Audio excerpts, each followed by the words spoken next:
Bismillah, walhamdulillah, wassalatu wassalamu ala rasulullah.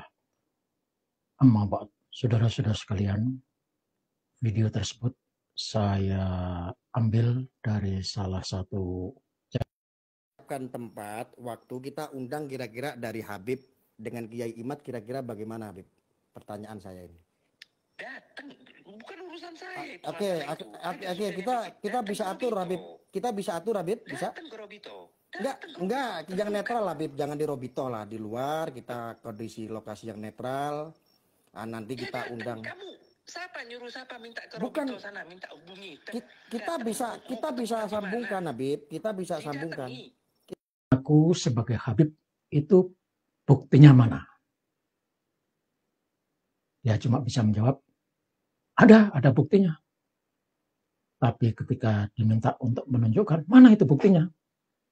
Dia cuma bilang, ya kata bapak saya. Nah itu akalnya jalan apa enggak? Kata bapak saya, kakek saya itu mencatat bahwa kami ini adalah Habib keturunan Rasulullah. Itu namanya tidak logis. Yang kedua, Habib Taufik menyebutkan bahwa Imad itu bukan ahli nasab. Adakah ahli nasab yang mengakuinya? Kiai Imaduddin salah seorang ahli nasab. Ini saya juga pertanyakan. Bib, emang ada sekolah nasab itu? Ilmu nasab itu bisa dipelajari, bisa dibaca, bisa ditelusuri, siapapun bisa. Kalau saya balik bertanya kepada Habib begini, Bib, ada nggak sekolah Habib? Terus saya sekolah di sana, nanti keluar jadi Habib. Ada nggak kira-kira itu? Lucu kan? Kemudian yang berikutnya, katanya penelitian Kiai Haji Imaduddin Usman Al-Bantani itu adalah penelitian yang dilakukan dari sumber busuk, sumber dari Syiah. Saudara, saya mau tanya, ilmu itu aslinya universal.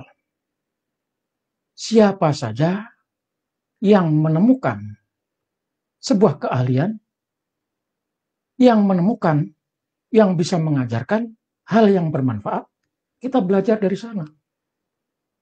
Jadi jangan dikait-kaitkan ilmu dengan keyakinan. Syiah. Kita banyak belajar dari Syiah. Kajian-kajian tasawuf itu dari Syiah. Jangan dipungkiri sejarah. Mau tanya, Islam berkembang maju pesat.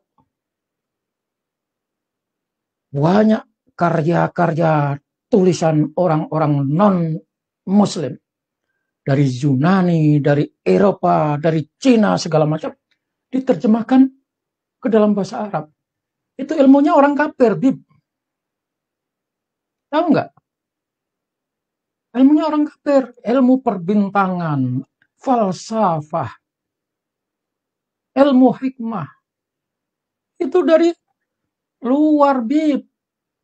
Jadi jangan dikotomi ilmu itu. Ilmu itu dari mana? Bukankah saudara pernah mengatakan, dan di dalam Islam juga dikatakan, hikmah itu datang dari mana saja. Ambil hikmah itu. Walaupun dari mulutnya anjing. Loh, begitu lebih. Nggak bisa dikotomi lantaran sumbernya dari Syiah, terus dibusuk-busukkan.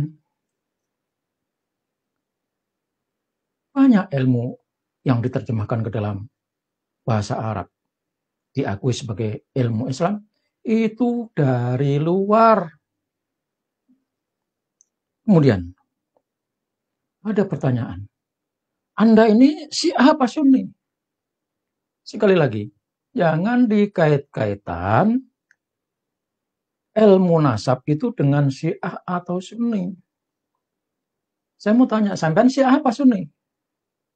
Sunni, ya sudah. Amalannya apa? Sunnah, ya sudah. Emang kalau ahli sunnah wal jamaah Nggak boleh nanya nasab Habib. Emang kalau ahli sunnah wal jamaah nggak boleh bertanya, Habib orang mana, asalnya dari mana, nggak boleh. Ini gara-gara doktrin, saudara. Nggak boleh bertanya kepada Habib. Emang kalau Syiah kenapa? Kalau ahli sunnah kenapa? Jadi jawabannya tuh merembet kemana-mana. Kayaknya dia yang paling sunni. Berikutnya, kata dia, jangan ngaku-ngaku orang NU. Saya rasa kalimat ini keluar dari beliau, Habib, setelah beliau mendapatkan pembelaan dari pengurus NU. Asal tahu saudara-saudara sekalian, di kampung saya, di daerah-daerah, di pelosok-pelosok itu semuanya orang Nahdlatul Ulama. Nggak ada yang kenal pengurus NU. Jadi pengurus NU itu kerja birokrasi hanya di kantor nongkrong-nongkrong, rapat-rapat. Nggak pernah turun ke bawah.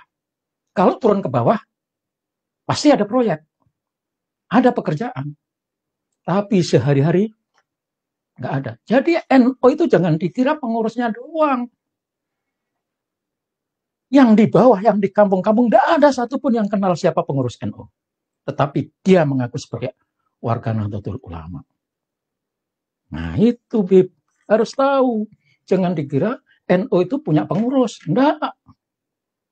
Saya enggak kenal pengurus NU, tapi saya dilahirkan di lingkungan orang-orang yang mengikuti ajaran ahli sunnah wal jamaah, yaitu kiai-kiai yang dari dulu-dulunya belajar dari kiai-kiai NU.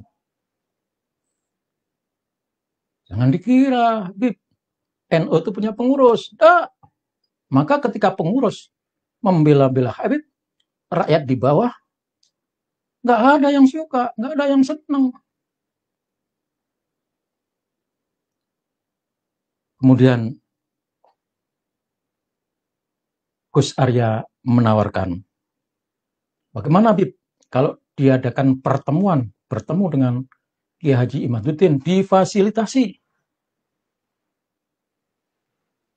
Nampaknya Habib tidak siap juga.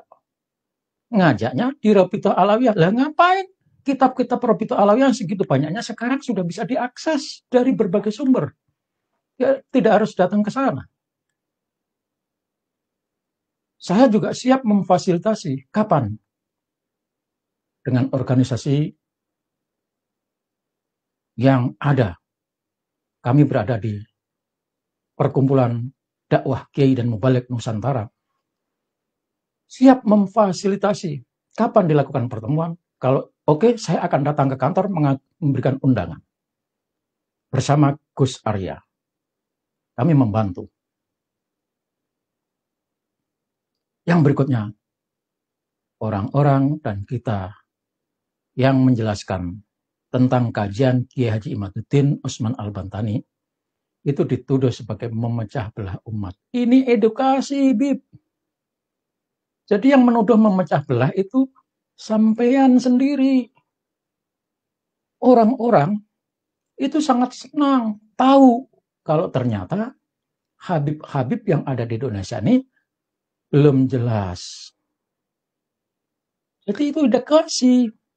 Dan mereka sadar ternyata selama ini terkena doktrin dari kakek-kakeknya, dari kiai-kiainya, yang dimungkinkan juga dari Belanda.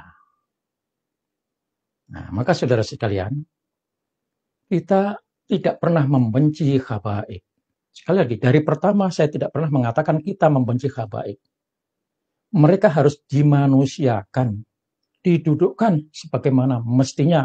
Karena dia manusia, ya kita hormati sebagai manusia. Mereka adalah warga negara, kita dudukkan sebagai warga negara biasa seperti kita. Kita sayangi, kita cintai. Tidak ada yang menghina mereka. Kenapa ada penghinaan? Itu adalah efek